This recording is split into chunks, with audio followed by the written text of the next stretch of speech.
Hello everyone, welcome to হেনামনির রান্নাঘর। আজ আমি তৈরি করে দেখাবো ম্যাঙ্গো ক্ষীর। অসাধারণ টেস্টের এই ক্ষীর একবার খেলে স্বাদ ভোলার মতো নয়। এই গরম আমের সিজন, আর আমের ক্ষীর না হলে কিছু একটা মিস থেকে যাবে। ঠান্ডা ঠান্ডা এই ক্ষীর খেতে অসাধারণ লাগে। আর যদি প্রিয়জনদের মন জয় করতে চান, একবার হলেও এই ক্ষীর তৈরি করে তাদের খাওয়ান, তারপর দেখুন প্রশংসা থামছেই না। আশা করছি আমার এই রেসিপিটি আপনাদের ভালো লাগবে। ভালো লাগলে ভিডিওতে একটি লাইক দিয়ে আমার পাশে থাকার জন্য আমার চ্যানেলটিকে অবশ্যই সাবস্ক্রাইব করে নেবেন। রেসিপি কেমন লেগেছে অবশ্যই কমেন্ট করে জানাবেন। আসুন তাহলে দেখে নিই আমি কিভাবে তৈরি করছি।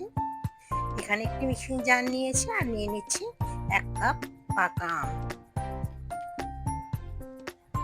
এখন ঢাকা চাপা দিয়ে আমি আমের একটি পিউরি তৈরি করে নেব এবং একটি সাইডে রেখে দেব। এখানে আমি 1 লিটার ফুল ক্রিম দুধ নিয়েছি। দুধটা জাল করতে বসিয়ে দিয়েছি। এখন এর মধ্যে দিয়ে দেবো 1/2 কাপ চিনি। মিষ্টিটা আপনারা আপনাদের পছন্দ মতো দিয়ে নেবেন। এখন দুধটা কিছুটা গরম হয়ে এসেছে। এখন এর মধ্যে দিয়ে দেবো 1/2 কাপ গুঁড়ো দুধ। দুধটা আমি খুব ভালো করে মিশিয়ে নেব।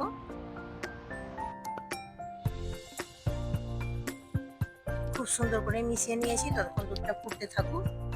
এদিকে আবারও মিক্সিং জারটা নিয়ে নিলাম। এখানে আমি আগে থেকেই 4 থেকে 5 টেবিল চামচ গোবিন্দভোগ চালকে ভিজিয়ে রেখেছিলাম। এখন আমি এই চালটাকে দিয়ে দিচ্ছি। ধুয়ে পরিষ্কার করেই ভিজিয়ে রেখেছিলাম। এখন এইভাবে একটু গুঁড়ো করে নিয়েছি। এইরকম দানা দানা মতো গুঁড়ো করে নিয়েছি। এদিকে দুধটাও ফুটে এসেছে। কিছুক্ষণ আমি জাল করেও নিয়েছি। এখন আমি ওর মধ্যে যে গুঁড়ো করে রাখা চালের পেস্টটা দিয়ে দিচ্ছি। গ্যাসের ফ্লেম লোতে রেখে আমি কিছুক্ষণ রান্না করে নেব। ততক্ষণ রান্না হতে থাক। এদিকে একটি মিশ্রণ আমি তৈরি করে নেব। এখানে একটি বাটির মধ্যে আমি 1/2 কাপ দুধ নিয়েছি।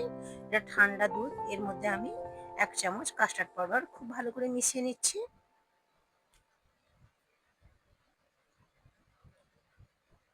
এদিকে কিছুক্ষণ ধরে রান্না করে নিয়েছি। দুধটা অনেকটাই ঘন হয়ে এসেছে।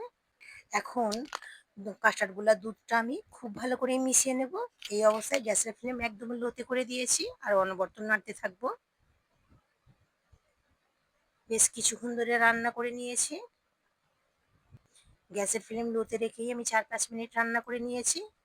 এখন এর মধ্যে কিছু কেটে রাখা ড্রাই ফ্রুট অ্যাড করে দিচ্ছি। আবারও খুব ভালো করে মিশিয়ে নেব। আরো 3-4 মিনিট রান্না করে নেওয়ার পর ঠিক এইরকম থিকনেস হয়েছে। গ্যাসের ফ্লেম আমি অফ করে দিয়েছি এবং ক্ষীরটা পুরোপুরি ঠান্ডা হয়ে যাওয়ার পর যে আমটা বেটে রেখেছিলাম সেই আমটা এর মধ্যে আমি মিশিয়ে নিচ্ছি।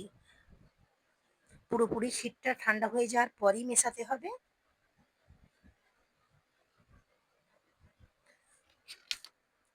খুব সুন্দর করে মিশিয়ে নিয়েছি। এখন এর মধ্যে কিছু কিউব করে কেটে রাখা আম দিয়ে খুব ভালো করে মিশিয়ে নেব। খাওয়ার সময় এই কিউব করে রাখা আমের টুকরোটা যখন দাঁতের নিচে পড়বে দারুণ খেতে লাগবে। আবারও খুব ভালো করে মিশিয়ে নিচ্ছি। এখন একটি বোলের মধ্যে আমি ঢেলে নেব।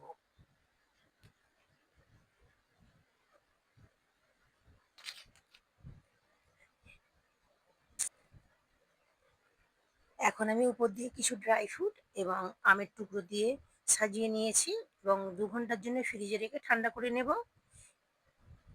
এইভাবে একবার ক্ষীর তৈরি করে দেখবেন, মুখে স্বাদ অনেক দিন পর্যন্ত লেগে থাকবে। যাকে খাওয়াবেন সে আপনার প্রশংসা করবে। আর এই ক্ষীরটা ঠান্ডা ঠান্ডা খেতে খুবই দারুণ লাগে। আশা করছি আমার এই ক্ষীরের রেসিপি আপনাদের ভালো লেগেছে। ভালো লাগলে আমার ভিডিওতে একটি লাইক দিয়ে আমার পাশে থাকার জন্য অবশ্যই আমার চ্যানেলটিকে সাবস্ক্রাইব করে নেবেন এবং ভিডিও কেমন লেগেছে কমেন্ট করতে কিন্তু ভুলবেন না। আমার চ্যানেলে অনেকগুলো ক্ষীরের রেসিপি দেওয়া আছে, পায়েসের রেসিপি দেওয়া আছে। আপনারা চাইলে সেগুলো দেখে নিতে পারেন। তার লিঙ্ক আমি ডেসক্রিপশন বক্সে দিয়ে দেবো। আবারও হাজির হবো অন্য কোনো নতুন রেসিপি নিয়ে। সকলে সুস্থ থাকবেন।